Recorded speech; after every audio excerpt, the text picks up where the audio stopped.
에코프로는 공매도가 한풀 꺾인 느낌이 있습니다. 60만 주까지 떨어졌다가 다시 늘어났다가 줄어들었다가 또 늘어나긴 하는데 반등을 해봤자 또 두드려 맞을 게 뻔한데도 역시 공매도 세력에게 포기란 없죠. 조금씩 늘어나고 있습니다. 근데 공매도 잔고가 100만 주가 깨진 다음부터는 사실상 한풀 꺾인 느낌이 강합니다.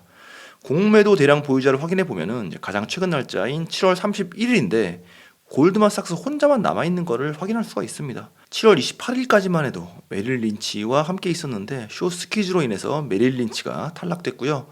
모건 스탠리의 경우는 7월 24일까지 잘 버티다가 7월 25일부터는 쇼 스퀴즈로 역시 탈락이 된 상황입니다. 결국 끝판왕만 남은 상황인데 골드만삭스는 여전히 공매도 잔고 대량 보유자로 남아있는 상황입니다.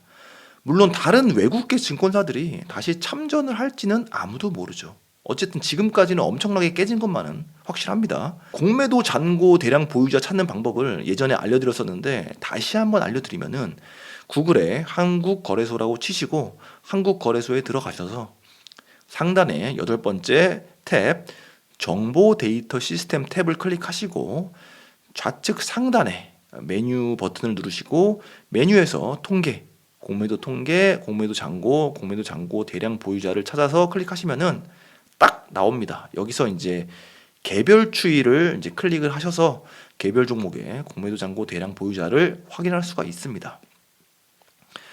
오늘 뉴스 중에 굉장히 아우라가 느껴지는 뉴스가 보이는데 제목이 도발적입니다. 바로 포스코홀딩스 보름 내 무너질 확률 80%, 모건 스탠리 예언. 공매도 세력의 매도 지령으로 보이는 뉴스고요. 역시나 매도 지령의 뉴스입니다. 이번에는 포스코홀딩스가 타겟이 된 느낌이 들고요. 기사 내용은 별게 없습니다. 한 문장으로 요약하면은 포스코홀딩스는 전 세계 리튬 관련주 가운데 가장 비싸다. 현재 주가는 최상의 시나리오를 가정하고 있다. 팔라는 거죠. 포스코홀딩스를. 그래서 공매도 잔고를 들어가 봤더니 에코프로 공매도랑은 확연히 다른 분위기가 느껴집니다. 뭔가 으스스한 분위기가 느껴집니다. 에코프로가 7월 21일에 공매도 잔고 100만 주가 깨지면서 쪼그라드는 추세가 완연하다면 포스코홀딩스는 똑같은 날인 7월 21일부터 공매도 잔고가 100만 주를 돌파했고 가장 최근 기록인 7월 30일에 194만 주로 거의 200만 주까지 채워진 상황인데 중요한 거는 늘어나는 속도가 무시무시합니다.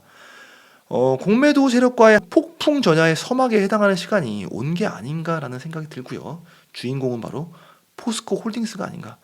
모건 스탠리의 엄포처럼 주가가 무너지든지 아니면은 공매도 세력이 무너지든지 둘 중에 하나가 되겠죠.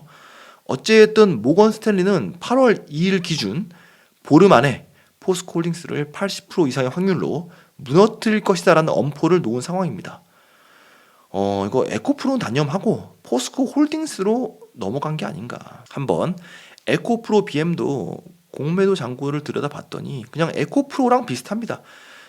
잔고가 거의 500만 주에서 막 놀랐던 것이 지금은 100만 주까지 완전히 박살났다가 최근에 가까스로 200만 주를 다시 채워놓은 상황이고요. 잔고 수량은 포스코 홀딩스랑 비슷하긴 하지만 최근에 공매도 세력이 많이 털리면서 줄어드는 방향이고요. 포스코 홀딩스는 완전 늘어나는 방향이고요. 그게 차이라는 거죠. 금양도 마찬가지로 6월 30일에 150만 주나 됐던 게 지금은 30만 주 정도로 많이 털려가지고 줄어든 상황이다. 지금은 정황상 포스코 홀딩스가 전쟁터가 되는 느낌이 아닌가. 포스코 홀딩스의 공매도 잔고 대량 보유자를 검색해 보면은 익숙한 이름이 두 개 보이죠. JP 모건과 모건 스탠리. 여기서 모건 스탠리가 4월 중순에 떨어져 나갔는데 그때 이제 포스코 홀딩스가 급등을 했었기 때문에 그때 털리게 된 거죠.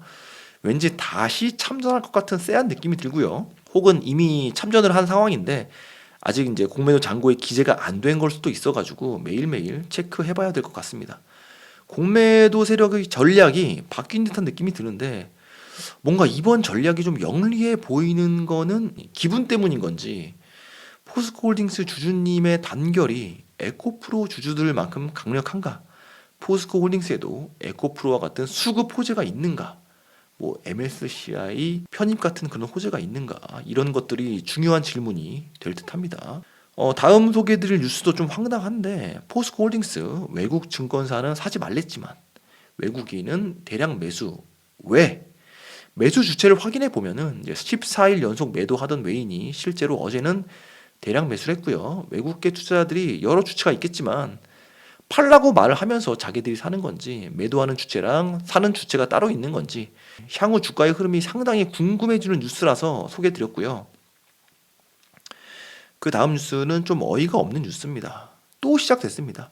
B2 막자, 개미 보호 나선 증권사. 증권사가 개미를 보호하고자 개인 투자자들이 막대한 손실을 떠안을 수 있다는 판단하에 유독 2차 전지 주만 신규 신용거래 중단을 했고 추격 매수 정보도 차단을 했다라고 합니다. 8월 2일자 뉴스에 나왔습니다. 추격 매수 정보 차단의 경우는 삼성증권에만 해당이 되고요. 수익률 상위권, 투자자들이 매수한 상위 10위까지의 종목을 공개하는 그런 시스템이 있는데 그 정보를 차단했다는 겁니다.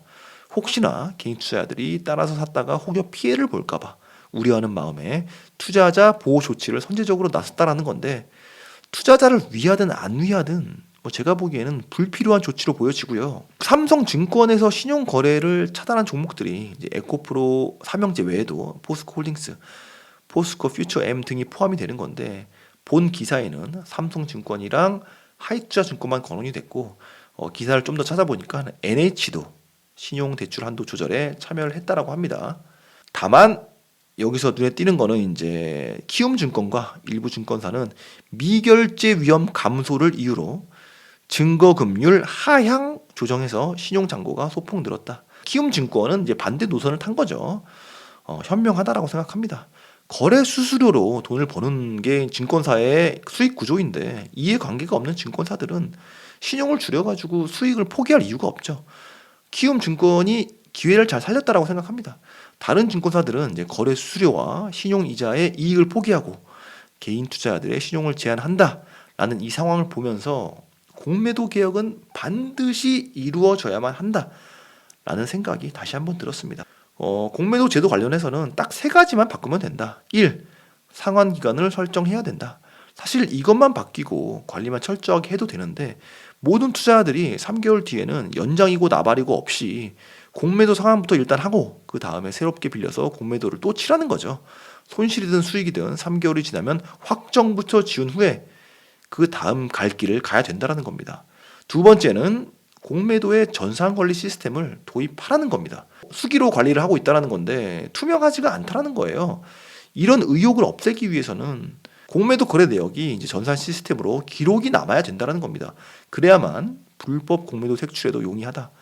세금은 전산화 시켜가지고 따박따박 다 걷어가면서 공매도 시스템 전산화가 뭐라고, 불법을 묵인할 게 아니라면은 이렇게 계속 안 할 이유가 전혀 없잖아요. 관행이라는 거는 핑계가 될 수가 없다. 당장 바꿔야 한다. 세 번째는 불법 공매도 처벌을 강화하라는 겁니다. 불법 공매도를 저질렀을 경우에 훨씬 더 큰 처벌이 주어져야 한다. 2013년부터 올해 4월까지 적발된 불법 공매도에 대한 건당 평균 과태료는 9,900만 원 선에 머물러 있는데 처벌 수위가 주요 선진국 대비 터무니없이 낮다라는 평가다. 딱 이 세 가지만 바뀌면은 공매도 제도에는 더 이상 불만을 제기하지 않겠습니다. 공매도와 전쟁이 한창인 이 와중에 현재 한국 시장에 2차 전지 다음으로 슈퍼 테마가 등장을 했습니다.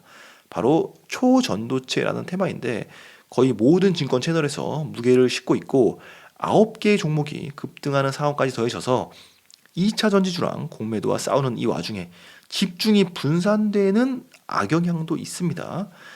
개인적인 생각으로는 초전도체의 발견이 실현이 된다면 국가적으로는 대단한 호재지만 주식시장이 벌써 반응하기에는 너무 이른 게 아닌가라는 생각이 들고요. 심지어 고려대발 논문이 입증이 되더라도 지금의 테마주들과는 관련이 크지 않다는 지적도 나오고 있다고 합니다.